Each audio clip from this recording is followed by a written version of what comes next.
So today I will be talking to you about a comprehensive curriculum to prepare students for innovation and leadership in technology.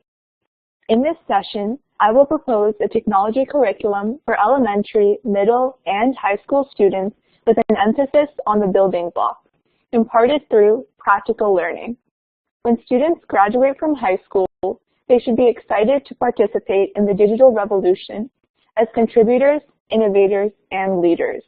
I am here to argue that in an information-led economy that we live in, technology, which is all about the flow of information, should start early, be integral to the core curriculum for all school students, focus on fundamental concepts, and make the learning fun and relevant. Here are some key topics that I will discuss today. What is technology, and why should we care?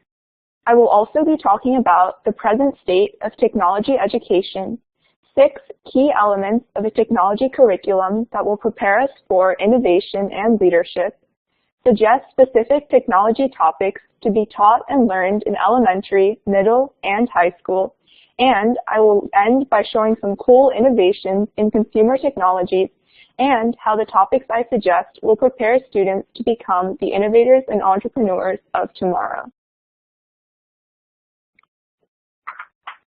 Why learn technology?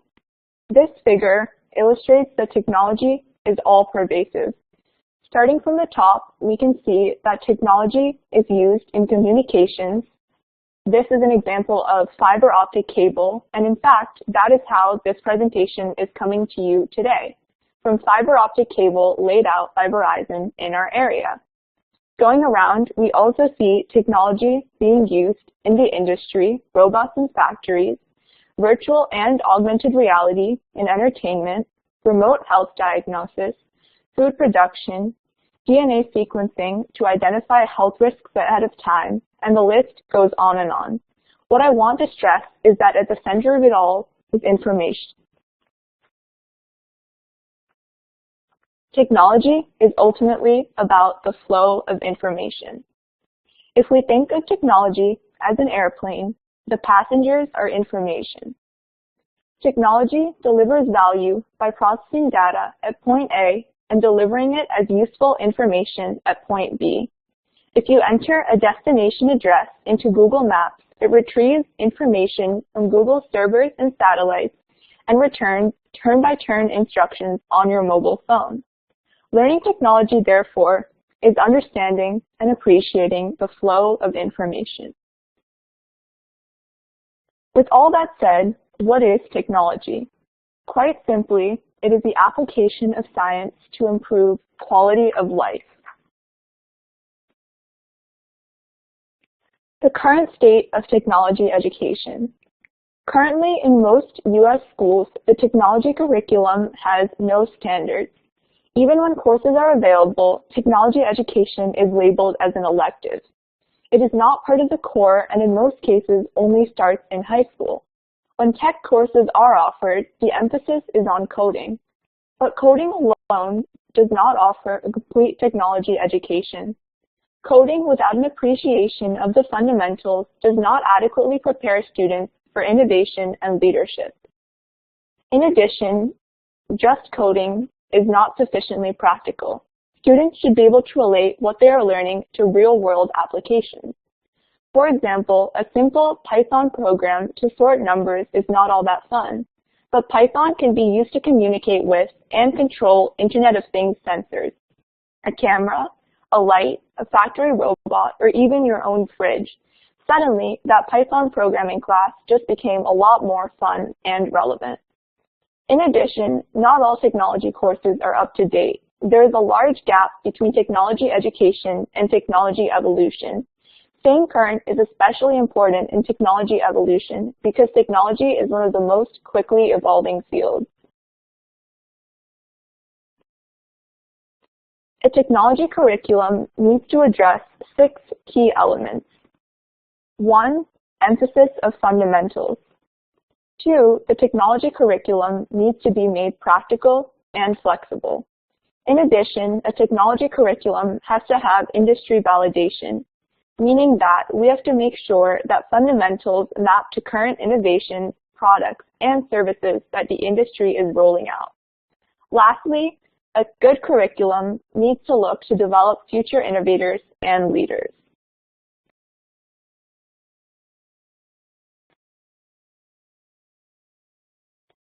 This is just a visual representation of the key elements of a successful technology curriculum that we saw on the previous slide. The ultimate goal is to develop innovators and leaders in technology, and we have to start at the bottom by building a solid foundation. Make it practical, make it fun, make it something that students are interested and excited about. Make it flexible to keep pace with where the industry is today. Starting at the bottom of our pyramid, when I say technology fundamentals, it is much like English grammar. You cannot write an essay or a screenplay unless you have learned sentence construction. Basic technologies on which complex systems are built include networking and data communication, electronics concepts, and circuits. Basic web technologies such as TCP/IP, which form the basis of the Internet as we know it, and computing fundamentals such as algorithms. The key is to start early and keep it practical. Assembling a robot and programming is valuable learning, but even more valuable is understanding the electronic and mechanical concepts that bring the robot to life. A practical approach keeps the learning relevant and, more importantly, keeps the student interested. Students should be able to relate theory to practical applications. A class on data networking should involve configuring a router. A class on electronic components should involve assembling those components to power a circuit. A class on the 7-layer OSI model, also called the 7 layers of networking, should relate to how data in an email, for example, is actually transmitted from the sender to the receiver through each layer. Students should be taught to test and validate their solutions. Technology is always evolving, which means that the tech curriculum has to be flexible and nimble to adapt. Can a technology curriculum be future-proofed? Can it ever keep up with the industry? Consider this. Network communication protocols, TCP/IP, date back to 1973. The silicon chip dates back to 1959. The Turing test dates back to 1950, which forms the basis of artificial intelligence. New innovations mostly build on existing concepts. Fundamental building blocks endure. Students should be prepared for what the industry needs. How do we achieve this? Start with today's technology applications. Work backwards. Peel its layers to find out whether all the fundamentals have been covered. Industry collaborations are particularly helpful to keep the education practical. Industry is already on board with online learning tools such as Udacity. Let us make it easy for them to help us by solidifying fundamentals at the school level. Developing students as future innovators, leaders, and entrepreneurs. Bill Gates has said, "You get innovation when you find research and you learn the basic facts." Innovation is a process and not just a eureka moment. It will not happen without the basic facts, as Bill Gates points out. Encourage students to look for unmet needs in real life and develop practical solutions using the tools of technology. Discuss and study cool innovations. What fundamental concepts underlie these innovations? How does Netflix stream high-def movies into your home or your mobile device? How does a robot perform precise surgery on a cancer patient? And teach students how to build around their solution, how to protect it with patents and trademarks, evaluate costs and profitability, look at their addressable market, alternative solutions, etc.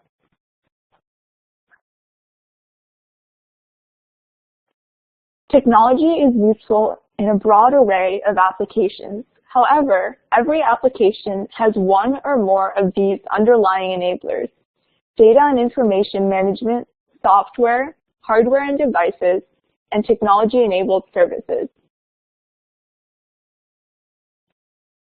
Now that I have told you that technology is ubiquitous, integrated into every aspect of our lives, let us talk about how to incorporate all the elements that I have talked about so far into a practical approach that any school today can deploy. The key requirement is to start young and keep at it. In fact, this is a picture of me at 18 months.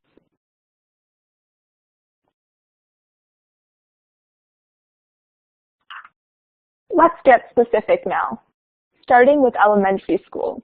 In elementary school, exploratory learning has to be stressed to appeal to the innate curiosity of students at this age. I could not resist adding this picture from an article in the Daily Mail. Here's how I would suggest an elementary school go about teaching technology. Identify tech-enabled devices and services in their immediate environment. For example, the light bulb, the TV, the phone, the doorbell, etc. Open up basic devices. Look what's inside. In addition, talk about the concept of interaction between devices, specifically devices talking to one another. How come if I hit my remote, my TV comes on? Can I use my phone to shut the lights off in my room? Also, students should begin to learn basic programming concepts, using real objects to introduce object-oriented programming concepts. Start with a vehicle object. There can be several instances of a vehicle, a car, a van, a truck, a bus, etc.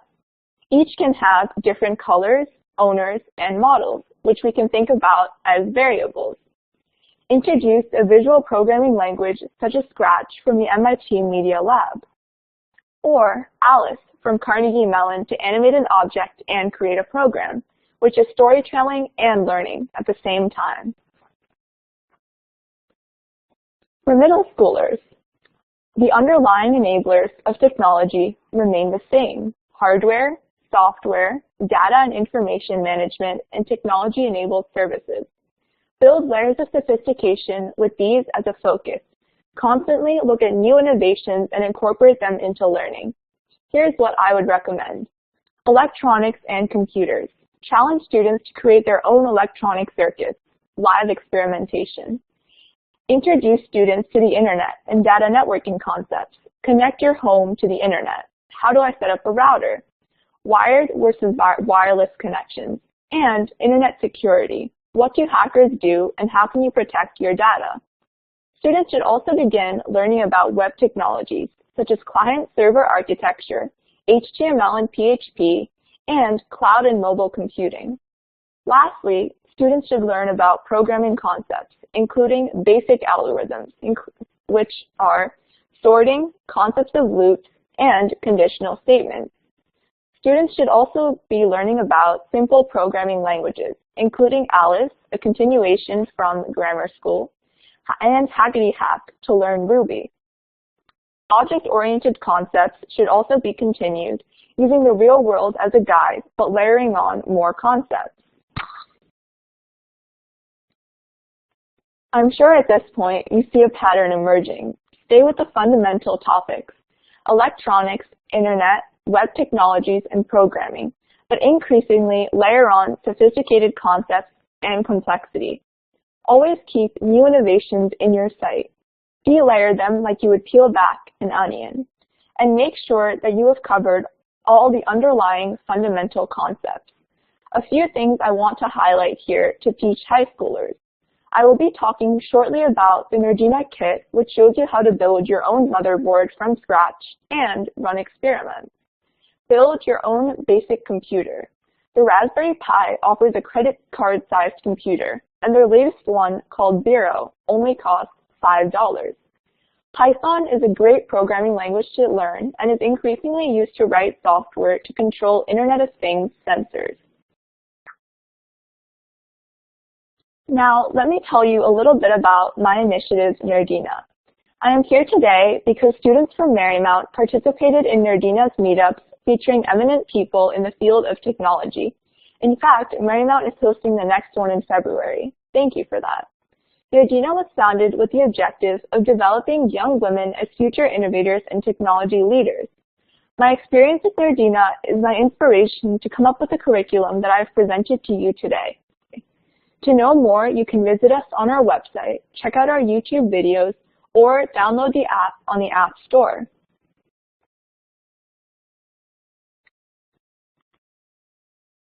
The Nerdina Kit is my effort to walk the talk and kickstart a fundamentals-based practical approach to learn technology and create future innovators and leaders in technology. This picture shows you the contents of the kit: a circuit board, a soldering iron, multimeter, a router, etc. The kit can be used along with instructional videos on the Nerdina's YouTube channel to create your own motherboard, program it using embedded C, run experiments, learn, and, of course, have fun. Please email me if you are interested in ordering a kit for your school. The components of the kit cost about $225. If you request, we can find a sponsor to cover the cost of the kit for your school. In addition, there are also less expensive versions of the kit.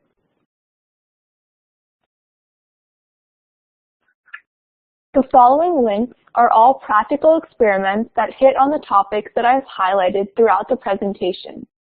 On this slide, you have links for how to use the Nerdina Kit and YouTube videos to design and build a circuit board and program it to run some experiments, including an LED counter and a motor. You can learn everything from how to solder components onto the board to how to program the chip on it.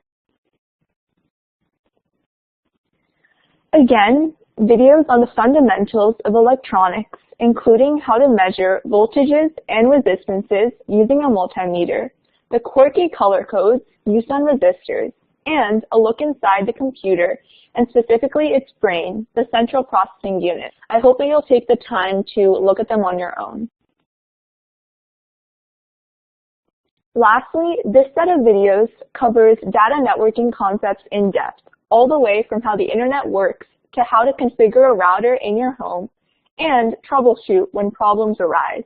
Upcoming videos will be on software concepts such as algorithms and writing Internet of Things drivers using Python. In fact, I would love volunteers to propose topics or even help me make a video.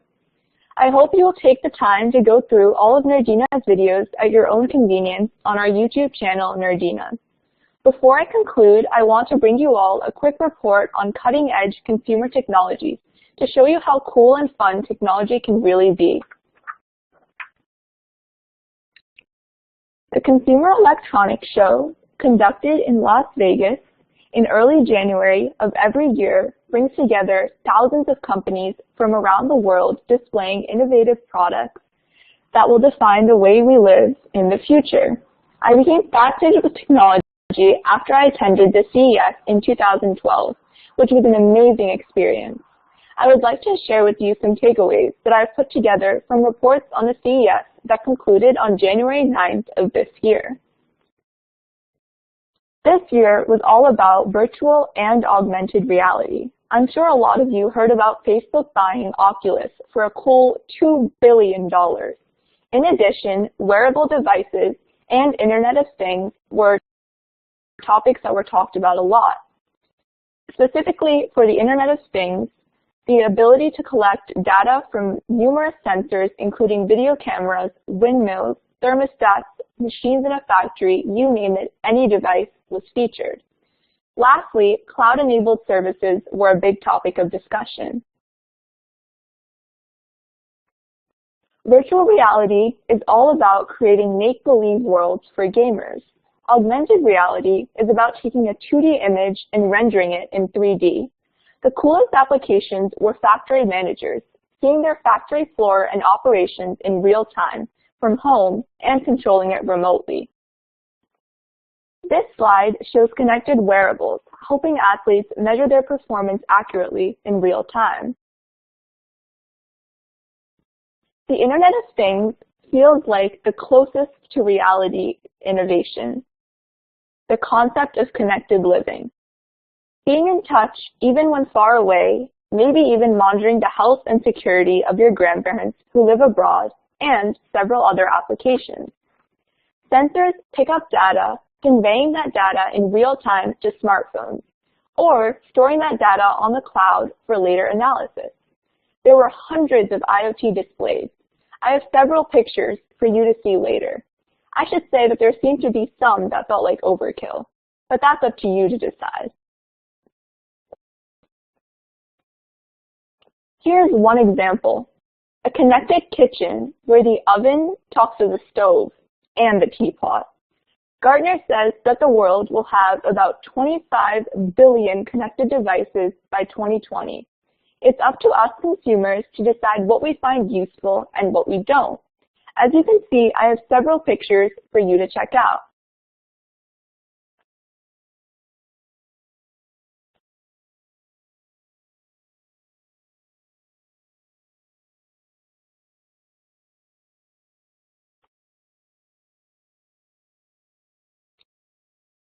The cloud is an old concept that has been recycled, going back to my theory that fundamentals always endure. In the old days, mainframe computers were large and were the only ones with the processing capacity to carry out computations. Everything was stored on the mainframe. We now have come full circle, where we store our pictures and important files on a remote server. I'm sure most of you with an iPhone store pictures on iCloud, for example. I have some insight into Amazon's AWS cloud services, having attended a few of their orientation sessions.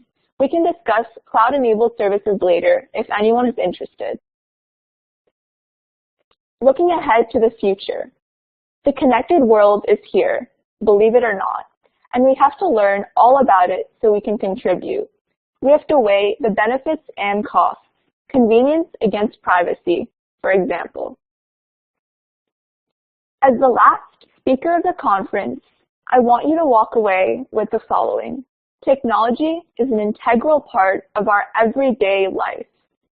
A well-designed and structured technology education is essential, just as core subjects such as math, language, history, and sciences are. In fact, every student and parent should demand that technology education be treated on par with core subjects at all schools. I'm a big advocate of the tech grammar school approach. Make it count. Technology is not an elective. Start young, start early, and keep at it. Fundamentals first and foremost. Have a practical approach. Keep it relevant so it will be fun and sustain interest. Walk back from today's opportunities to ensure that the right skills are being taught. For each of the technology tools we use, search, social media, phone, camera, how it turns around for selfies, everything. What fundamentals make their function possible? Encourage innovation. Identify what is missing. Use technology to fill the gap. And finally, solid fundamentals combined with curiosity will ultimately result in innovation, leadership, and entrepreneurship.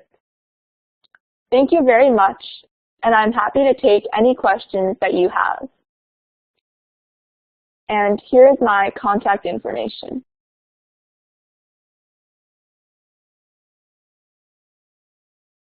Yes, Brad? I have a question. You mentioned something about like how the virtual world is here now, in privacy. How would you, I was wondering, how would you rank privacy with the new New York City Wi-Fi plan? I mean, I think that, of course, privacy is very, very important, but at the same time, we have to look at the benefits of technology. So it's all about, I think, weighing certain technologies and what we can get out of them, and then comparing it to the loss of privacy and seeing kind of which one wins out. But I think it's really dependent on the situation. Okay, thank you. I see the question, who will take responsibility for making all these things happen? And I guess that you're referring to, are you referring to the technology curriculum there?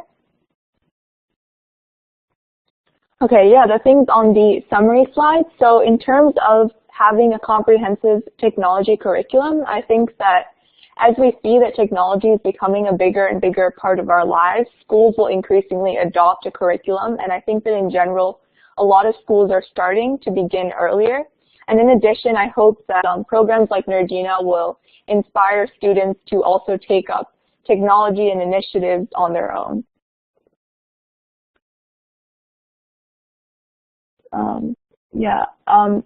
To respond to the question, how can we ensure that grammar school teachers are prepared with skills to start young, start early?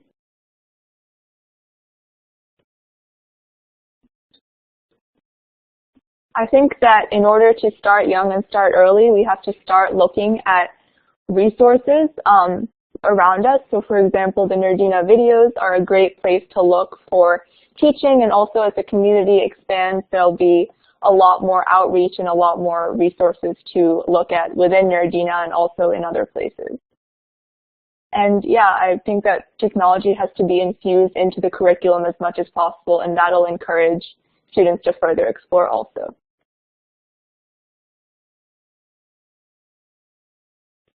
To answer the question, should technology be a separate course/curriculum or should it be integrated? I think that it should be important enough to be a separate course and have its own separate curriculum. But as we learn technology, we should see that it's applicable in every single field and anything that we study, just to show how integral it is. So I would say both to that. Do you think teachers need to be fluent with their own use of technology to be able to teach it to students? I think yes, definitely, given that teachers are educating and inspiring students, but also that there are so many resources to become fluent, and it doesn't necessarily have to include getting a degree or some large level of education like that. But if a teacher is passionate and interested in learning, then they'll also be interested in teaching students and they'll inspire students. Yeah, so the question, Marymount, Spence, and what other schools? The Young Innovators meetups are inter-school, so we have students from schools all over New York City attending. So to name a few, of course, Marymount, Spence, Brearley, Poly Prep you might have heard of. And we also have schools starting Nerdina chapters in their own schools. So at Spence, we have a Nerdina chapter where we meet every week, and we also have these kinds of meetups, and we just discuss technology fundamentals and parts of the curriculum based on the videos. And now, for example, Brearley is also interested in starting a club. So the hope is that soon a lot more schools will have Nerdina clubs also.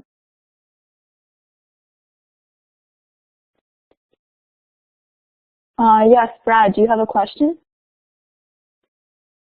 Yeah, along with what Lucy said, did you see that, what Lucy said? I'm not sure, actually. I must have missed it. It was a link, don't worry about it. It was, I think that sounded really cool, what Obama, and how he is going to do that with allowing teachers to integrate with that question that was recently asked about should teachers know technology. I think that would highly benefit both students and teachers, especially at schools like our school, Marymount, that use technology a lot. I think that would highly benefit that. I was just wondering if anyone else thought that, or I'm just crazy.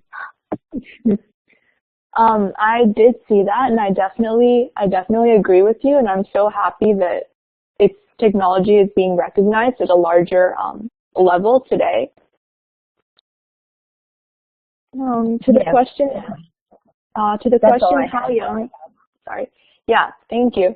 To the question, how young should technology be introduced? Kindergarten, first, second, third?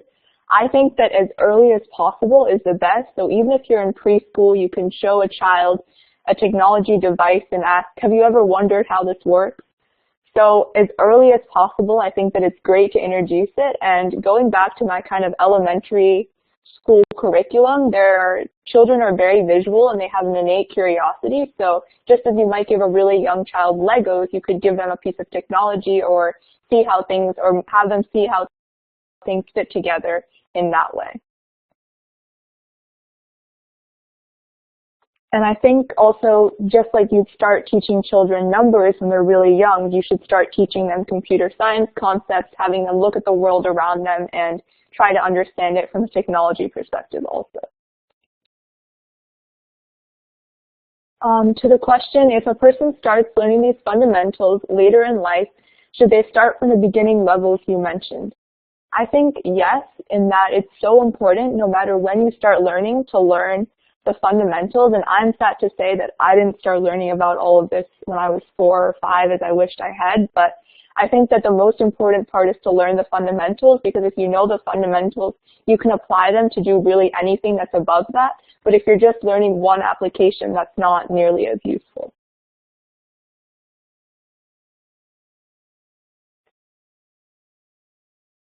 Is that it for questions?